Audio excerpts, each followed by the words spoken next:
Qu'est-ce que c'est que One Plus One?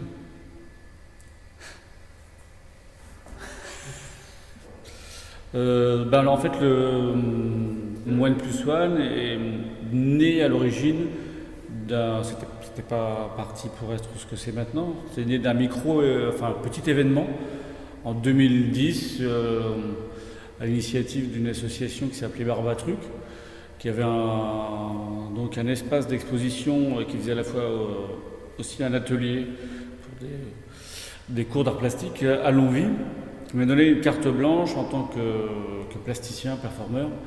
Donc voilà, pour monter un événement d'un week-end, un événement un peu festif, un peu rock'n'roll justement, autour des questions liées à ma propre pratique au départ, sur l'art contemporain, la performance et le rock. Donc suite à ce premier événement en 2010, ce petit événement d'un week-end, donc Frédéric Buisson de la Galerie Interface, qui avait suivi de près, m'a proposé de reconduire l'événement, enfin de reprendre le concept en l'élargissant, en essayant de fédérer les différents lieux dijonnais, que ce soit pour montrer des expositions, des performances ou des concerts. C'est comme ça qu'en 2011, c'est devenu un festival. Donc 2011, 2012, 2013, 2014, jusqu'à 2015. Et voilà, donc à partir de 2014, on est parti vraiment sur un beau partenariat avec la Galerie Barlow Entrepôt-Neuf qui permet justement d'accueillir des artistes déjà bien confirmés et de faire ensuite charge à nous avec l'association One Plus One d'imaginer toute une programmation autour de l'exposition phare qui se tient ici. Donc l'année dernière c'était Jean-Luc Vernat, du coup on est parti sur une thématique gothique, c'était la première fois aussi que dans le festival on essayait de fédérer un petit peu tout ce qui allait se passer autour d'une thématique. Et cette année 2015, très très belle proposition de Laurence de consacrer une exposition à Alan Vega, qui est Alan Vega, c'est Alan Vega. C'est pour moi, pour ce que représente One Plus One, Alan Vega, c'est vraiment une figure tutélaire. C'est quelqu'un qui est connu en France surtout en tant que musicien, en tant que fondateur d'un groupe mythique qui s'appelait Suicide en 1976, qui est un groupe c'est un peu comme le Suicide, c'est un peu comme le Velvet, c'est un groupe dans ce moment-là que peu de gens ont écouté, mais comme dit la légende, tous ceux qui ont écouté ont formé un groupe après. Et après il a continué en solo, Alan Vega, en étant toujours aussi radical dans sa démarche, tout en étant faisant une musique synthétique mais qui est toujours branchée sur ses racines rock'n'roll.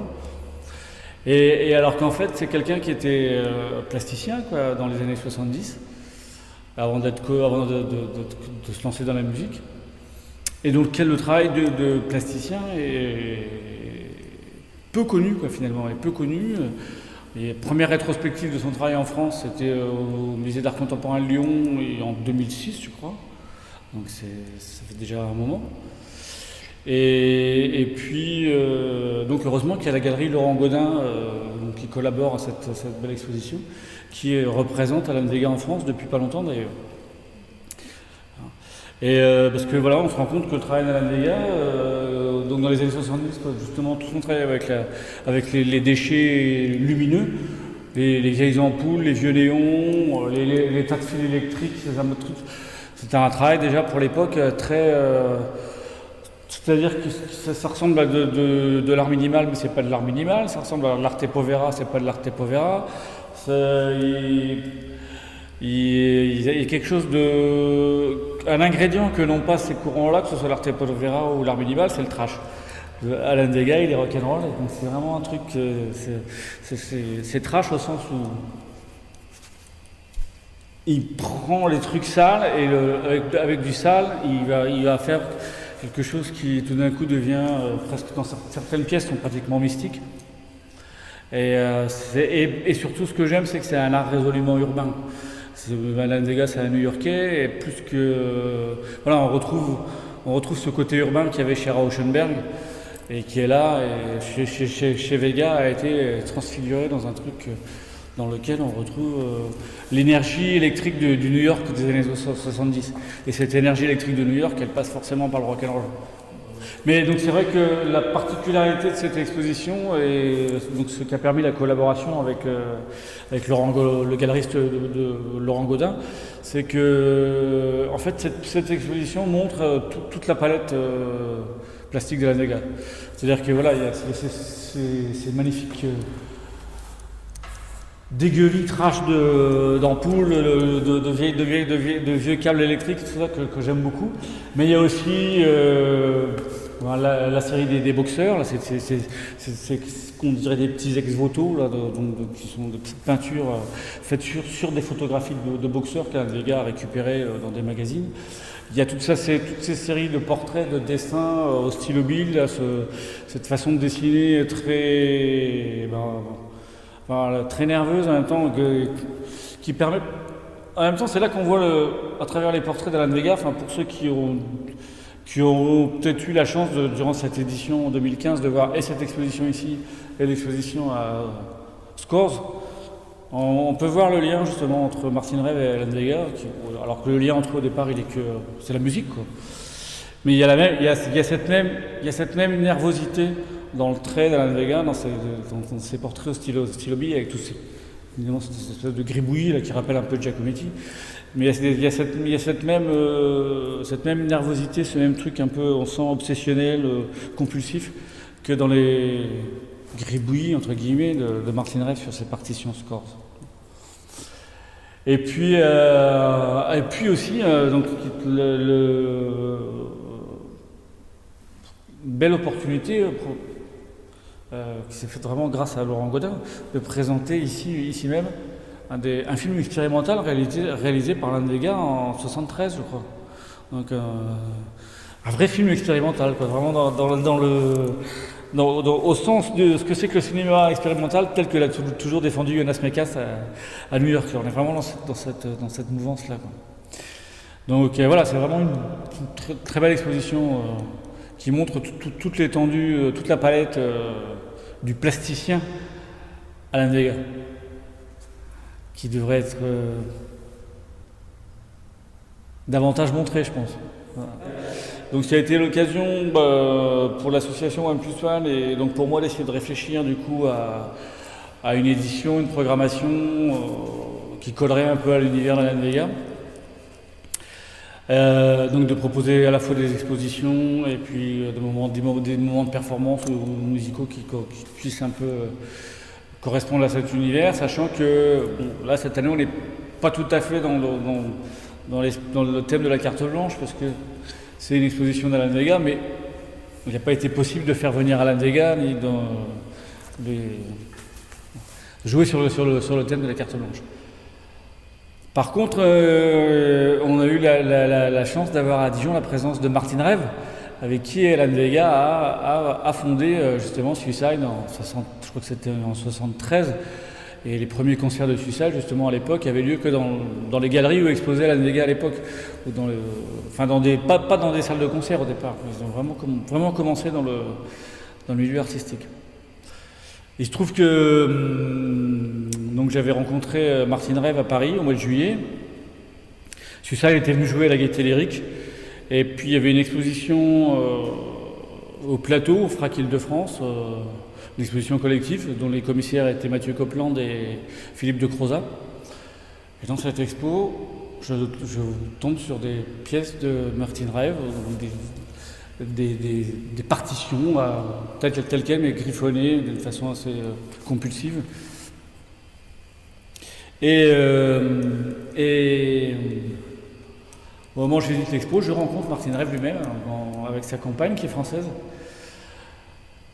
Et donc là, bonheur, je lui raconte One Plus One et voilà, je lui explique que je suis très, très ravi et étonné de découvrir que lui aussi a une pratique plastique, même si par rapport à Alan Vega, chez Martin Rev, c'est résiduel, quoi.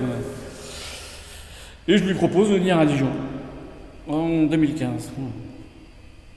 Donc à l'origine, on devait accueillir Martin Rev en concert au Consortium. Il devait même y avoir justement, donc on devait même exposer les partitions de Martin Rev qu'il appelle Scores, devaient être exposées au Consortium. Et puis finalement, le concert a été annulé parce qu'il y avait le même soir, donc la même date programmée à la vapeur, Godspeed Your Black Emperor. Et donc voilà, concert annulé, du coup exposition consortium annulée. Donc j'annonce tout ça à Martin Rev qui me fait part quand même de son souhait de venir à Dijon, en tout cas de son souhait que l'on puisse montrer le travail de sa compagne, qui a fait des portraits photographiques de lui et des vidéos sur sa musique.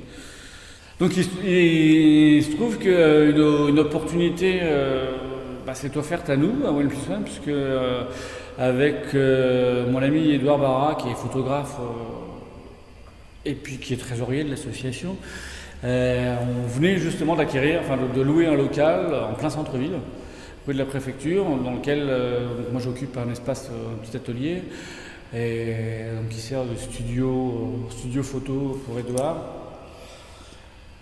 Et donc c'était l'opportunité du coup de proposer à donc Carole, alias Divine Enfant, son artiste, donc la compagne de Martin Rev, de montrer ses photos, ses vidéos dans cet espace-là, en l'expliquant bien évidemment que ce n'était pas d'une galerie, un vrai espace d'exposition, une vraie galerie, c'était pas. Néanmoins, donc, la proposition lui a plu, Martin Rev aussi, et donc finalement ça a été pour eux l'occasion de venir passer 15 jours de vacances à Dijon, pile pendant la période du festival One Plus One. Et en plus Martin Rev nous a fait l'honneur d'amener quelques partitions de sa série Scores, pas les originales malheureusement, des reproductions, mais voilà. Et surtout nous a fait l'honneur de sa présence pendant cette 6e édition, parce qu'on en est déjà à la 6e édition de One Plus One, Ghost Riders, en hommage entre autres à Alan Vega. Donc voilà, ce qui fait qu'il y a eu cette exposition au studio Inuc avec les portraits photographiques qui ont un côté un peu pop, donc des portraits donc c'est des portraits de Martin Rev photographiés par Divine Enfant, sa compagne. Vidéoprojection, donc de vidéos réalisées par Divine Enfant comme des petits vidéoclips finalement sur les musiques de Martin Rev. Et donc quelques reproductions de scores de Martin Rev présentées. Donc le 16 avril, jeudi 16 avril, on inaugure 2 expositions en même temps, et c'est l'ouverture du festival. Donc cette exposition autour de Martin Rev au studio Inuc, et une exposition collective à l'hôtel de Voguier, qui s'appelait Collision Drive. Une exposition dans laquelle le choix des artistes s'est porté justement sur des artistes qui intégraient la lumière dans leur travail, en écho au travail d'Alain Vega. Donc avec un très beau dispositif dans la première salle proposé par un collectif de Besançon, Track Now. Donc 2 artistes, Alexandre Domini et Didier Bourdonnais. Et donc c'était des énormes modules qui ressemblaient un peu des gros donuts lumineux, donc fait avec une espèce sur des coussins d'air, avec de la lumière à l'intérieur, et qui comme des blobs qui sautaient sur eux-mêmes. Donc à la fin, une espèce de dispositif très impressionnant, très ludique, très drôle, qui plaisait beaucoup aux enfants. Et puis voilà, qui transporte dans un univers complètement, un univers un peu high-tech, science-fiction, et assez drôle quoi. Et puis surtout les coussins d'air faisaient beaucoup de bruit, donc très très bruyant. Donc belle installation avec musique concrète.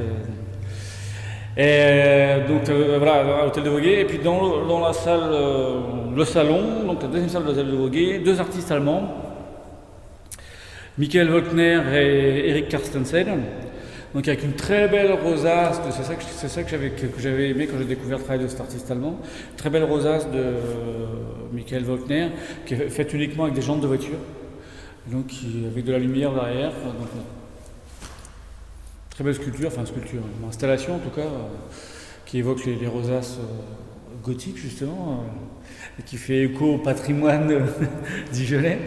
Et puis toute une installation donc de Super Art TV, donc c'est ces 2 artistes allemands qui travaillent aussi ensemble en duo, Eric Carstensen et Michael Wolkner, et toute une installation donc autour de 2 vidéos réalisées par donc par ce binôme, dont une vidéo avec une musique très sympa, punk rock, en fait créée par le propre groupe d'Eric Carstensen. Donc voilà, quand je parlais au tout début de OnePlus One, on va chercher des plasticiens qui parfois font aussi de la musique, ou enfin tous ces liens toujours avec le rock. Et donc la particularité de ces deux artistes, c'est qu'ils ne présentent jamais leur vidéo telle qu'elle, c'est jamais une simple vidéo projection. Non, ils reconstituent tout un environnement, un décor avec des vieux meubles, avec du mobilier un peu vintage. Et voilà, ils nous plongent dans un univers avec ce côté vintage un peu 50s qui est pareil, qui fait justement écho à cette imagerie rock'n'roll qu'on aime bien. Donc on a enchaîné pendant la première semaine, puisque le festival a duré, le temps fort du festival a duré sur 2 semaines. On a enchaîné les vernissages, donc le 16, le 17 et donc le 18, samedi 18, donc nouveau vernissage à la Galerie Interface. J'étais particulièrement content parce que la Galerie Interface n'avait pas reparticipé au festival, en tout cas en proposant une exposition. L'année dernière, il y avait une petite soirée performance, mais ça faisait un moment que la Galerie Interface n'avait pas participé avec une exposition. Et donc là, cette année, une très belle exposition de Pierre Bellouin et P. Nicolas Ledoux, qui sont deux artistes qui ont... Donc, moi j'avais découvert ce travail... c'est une des artistes invités de OnePlus One l'année dernière qui m'en avait parlé. Donc j'avais découvert sur internet, et puis il se trouve qu'ils avaient montré une de leurs pièces marquantes, Nous étions déjà morts dans les années 80, un très beau pochoir aux ateliers Vortex ici à Dijon. Et donc ces deux artistes dont tout le travail est très porté sur le son, sur une esthétique, mais eux pour le coup années 80 plutôt cold wave, mais quand même pas loin justement de l'univers de ce qu'a été Suicide et Alan Vega, et qui en plus ont monté leur propre label d'édition qui s'appelle Optical Sound, avec lequel justement ils produisent et ils éditent des disques de musiciens en France qui sont qui tournent justement souvent dans une musique un peu électro-rock, quand même, on reste dans l'univers du rock, quoi. Et donc ces deux artistes nous proposaient à Interface une superbe exposition qui s'appelle Impression au soleil couchant. Donc évidemment un clin d'œil à Claude Monet, et qui est une exposition faussement teenage. Et c'est en ce sens qu'elle est complètement rock'n'roll, puisque d'une certaine manière, voilà, comme des ados qui sont là dans leur chambre et qui récoltent, qui font le tri dans tout ce qu'un ado, un teenage peut avoir ramassé d'images et d'icônes et d'éléments comme ça visuels qui jalonnent sa courte existence d'adolescent. Donc ça va de l'affiche de concert aux photos de la star ou des affiches de cinéma, etc. Et là, ils ont reconstitué donc à partir de toute une base, leur propre base à eux, iconographique, qui puise aussi bien justement dans l'histoire de l'art. Au moment donné, on va voir Claude Monet, on reconnaîtra William Burroughs par exemple sur une image, on va reconnaître Olivier Mossé, etc. Et puis en même temps qui puise aussi justement dans l'univers du rock.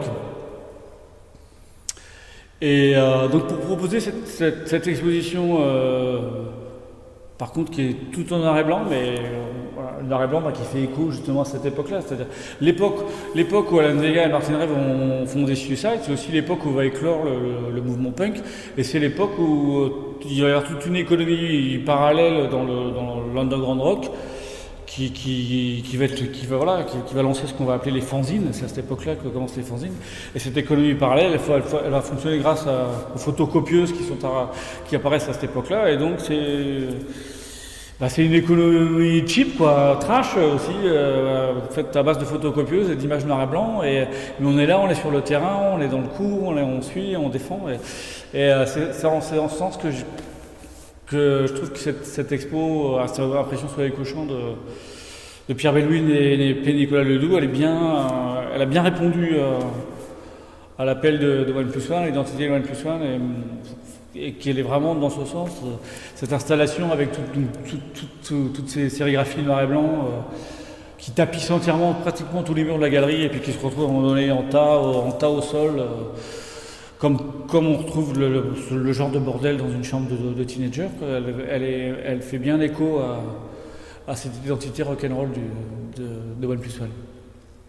Et voilà, donc c'était pour l'essentiel. Il y a eu beaucoup d'expositions cette année, évidemment, dans le OnePlus One cette année, puisque donc déjà sur Dijon, on a évoqué 4 expositions.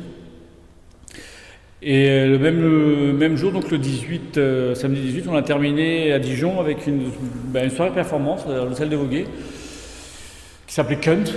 Et une belle soirée, assez variée, puisqu'on a commencé avec 2 performances qui s'enchaînaient, donc de 2 artistes, de 2 filles. Anna Biscoff, qu'on avait découvert en 2012, puisqu'elle avait été invitée par Arnaud Labelle-Rojoux, dans le cadre de la carte blanche d'Arnaud Labelle-Rojoux. Et Xia Fei Chang, elle qui vit à Paris aussi, mais qui est taïwanaise, qui est une artiste qui est défendue par la galerie Laurent Gaudin. Donc c'est Laurent Gaudin qui m'avait suggéré d'inviter justement cette artiste pour une performance dans le cadre du festival OnePlus One. Donc toutes les deux, elles ont c'était 2 performances plus ou moins autonomes, mais qui se sont rejointes à un moment donné sur un thème commun, puisqu'elles avaient appelé l'ensemble Gris-Gris, donc sur un thème commun qui tournait un petit peu autour de l'univers des sorcières. Et donc toutes les deux présences féminines énigmatiques, une brune puis une blonde, 2 ensorceleuses avec usant de sortilèges très différents l'une de l'autre, parce que la performance de Xia Fei Chang était beaucoup plus, était plus minimale, enfin en tout cas elle était plus martiale d'une certaine manière. Alors que Anna Biscoff, moi c'est ce que j'aime bien chez Anna Biscoff, un côté beaucoup plus burlesque. Dans ce sens, c'est vraiment une performance qui est proche d'Arnaud Labelle-Rojoux. Et ensuite, et deuxième partie, donc un concert de Earth & Soup, qui est donc un jeune groupe de rock formé par 2 plasticiens qui ont participé à pratiquement presque toutes les éditions de OnePlus One. Donc de plasticiens régionaux qui sont Patrice Serras, qui est sculpteur, et Sabine Wittmann, hollandaise et peintre. Voilà, et donc ça fait un peu plus d'1 an qu'ils ont formé ce groupe. Donc sur un duo guitare électrique, accordéon, batterie. Et donc au départ, ils faisaient surtout des reprises de David Bowie, du Velvet, de John Lennon, etc. Et puis là, ils ont de plus en plus monté leur propre répertoire, leur propre compo. Et puis ils m'ont donné l'occasion cette année, puisque c'est toujours l'occasion, pour moi, OnePlus One, c'est toujours aussi l'occasion pour moi de manifester en tant que performeur. Donc d'intervenir à un moment donné, de ponctuer leur set par une performance que j'avais appelée Kunt aussi, qui s'est faite donc en introduction sur Mystery Train d'Elvis, et qui a continué donc sur un morceau créé par Sabine et Patrice, mais justement pour cette performance qui était pour moi une façon de... C'est une performance féministe faite par un homme sur l'abus de vocabulaire dégradant, d'insultes dégradantes très très nombreuses qui sont dirigées vers la gente féminine. Cette édition 2015 de OnePlus One, elle était aussi l'occasion cette année pour la première fois de délocaliser le festival, enfin la première fois. L'année dernière, la Porcherie, le centre d'art contemporain monté par Rémi Tama, lui-même plasticien, avait déjà participé à OnePlus One, mais cette année, euh, a été l'occasion vraiment d'aller exporter le concept de One Plus One en dehors des frontières de Dijon et de la région, puisque le CAMAC, qui est un centre d'art à Marnay-sur-Seine, dans l'Aube, donc tout près de Nogent-sur-Seine, là où il y a la fameuse centrale nucléaire. Donc c'est un lieu que je connaissais parce que j'avais déjà travaillé là-bas, enfin j'avais déjà fait des performances là-bas au début des années 2000. Accepté de se joindre à cette édition. Donc nous avons proposé là-bas une exposition best-of One Plus One qui regroupait quelques-uns des artistes qui ont participé à différentes éditions de One Plus One. C'était l'occasion surtout de défendre justement les artistes régionaux hors région, puisque justement c'était l'occasion de remontrer le travail de Patrice Ferras, Sabine Wittmann, Rémi Tamin en dehors de la région. Et puis là-bas, donc il y a eu aussi j'ai fait une performance là-bas qui s'appelait Je t'adore, en collaboration avec une plasticienne performeuse de la région Champagne-Ardenne, le soir du vernissage. Voilà, donc ça a été vraiment la plus grosse délocalisation de One Plus One, parce qu'on est vraiment sorti des frontières de notre région. Et puis sinon, donc il y a eu deux soirées vraiment très, très agréables qui, moi personnellement, me confirment dans l'idée qu'il faut continuer à délocaliser ce concept. Donc une soirée performance au Musée des Beaux-Arts de Dole, voilà, qui s'appelait Destroy, avec j'ai fait venir au Musée des Beaux-Arts de Dijonais. Romain Moretto, qui est un jeune performeur qui commence vraiment à bouger, qu'on voit de plus en plus à Dijon et qui ferait vraiment des très belles performances. Et puis Olivier Dumont, qui est un musicien, qui fait partie de la Générale d'Expérimentation ici à Dijon, et qui là n'a pas proposé une performance assez particulière. Mais toujours en clin d'œil à Culture Rock. Donc c'était une belle soirée, les gens à Dole étaient contents, la directrice était contente. C'était bien. On recommencera. Et puis on est allé aussi donc à Migène, donc pour un deuxième concert d'Earth & Soup, le groupe de Sabine Wittmann et Patrice Ferras. Là aussi ponctué à un moment donné donc, de ma performance Kunt. Au cabaret L'Escale à Migène, donc Migène dans Lyon. Un no man's land dans Lyon, Migène qui était une ville SNCF, il n'y a plus grand chose maintenant. Mais il y a ce cabaret, L'Escale, qui est un lieu mythique, parce que dans les années 60, ce cabaret a accueilli tout ce que comptait, tout ce que la chanson française avait de mieux à l'époque, et puis les premiers yéyés, mais il paraît que Johnny a fait ses premiers concerts là-bas. Et c'était très étonnant de jouer, de performer devant un public qui n'a rien à voir avec le public de One Plus One habituellement. Et voilà, donc je pense qu'en 2016, c'est bien parti pour prolonger cette idée d'exporter One Plus One en dehors des frontières de la région, quoi. Puisque en plus, on est déjà sur un projet, puisque l'idée c'est donc une nouvelle fois, c'est un peu sur une proposition de Laurence, la compagne de M. Barnoux, d'exposer Jeux à Lubot, justement ici à Entrepôt-Neuf. Et il se trouve qu'Éric Fournel, qui est un ami, qui est le directeur du Centre d'art Passage à Troyes, avait fait part aussi depuis un moment de son désir d'exposer Jeux à Lubot.